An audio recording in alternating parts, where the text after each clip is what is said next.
My spoiled half-sister wanted to show up in a wedding dress to my engagement party, so I changed the party theme so she would fit right in. My half-sister Heather and I never really got along. It doesn't help that Heather's mom hates me and my mom. She has always tried to one-up me. She thinks she is better than me and tells all our cousins that I am insecure because my dad chose their family over my mom and me.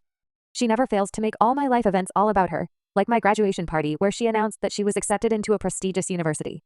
Now my fiance and I got engaged last month and had our engagement party this Saturday. We had planned it originally as a casual formal event. Nice dresses, but not, I am going to the Met Gala ball nice. More like, we are going to a good restaurant nice. Anyway, my cousin hits me up saying she has to show me something. It was the picture of the dress Heather was going to wear. This dress? Jesus Christ, it can only be described as opulent.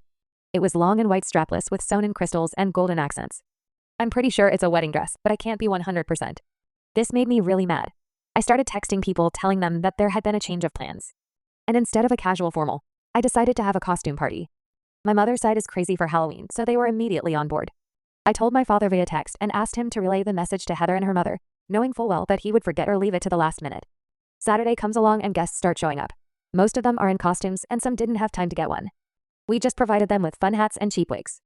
My fiance was dressed as Bubbles, and I was dressed as Moto Hojo. Heather, my dad, and her mother came like 1 hour late. As soon as she noticed that everyone was either wearing elaborate costumes or weird accessories, and she didn't stand out, she lost it. Especially when my fiance came along and told her that her bride dress looked amazing for a cheap costume. She left crying and her mother and my father told me that I was being childish, and I could have told Heather myself and not have tasked my father. Update. My father tried to pick me up at work, but I immediately walked past him like I didn't know him. So he walked next to me while I went to my car. While walking, he was trying to get me to apologize to Heather and her mom. He said that I should be the bigger person, and that I know how both of them are. I just told him that he must be mistaken because my father is dead. He stopped and just stood there as I drove off. The next day, I got a cease and desist letter from my half-sister. It was very vague and weird, but we quickly found out that it was only a Google copy of pasta. Then my stepmother followed me to the supermarket and tried to intimidate me to apologize to Heather. She made the produce wildly uncomfortable. I reported her to security and she was escorted out of the supermarket. Unlike all the unhinged moments I encountered with my father's family, my wedding was an eventful and thankfully drama-free day. My father was not in attendance. After my engagement party, I realized that he would never choose me willingly. Even if he loves me, he doesn't love me enough to stand up for me. He constantly allows his wife and daughter to walk over me and even become abusive. So I wrote him a lengthy email from my old school days email account.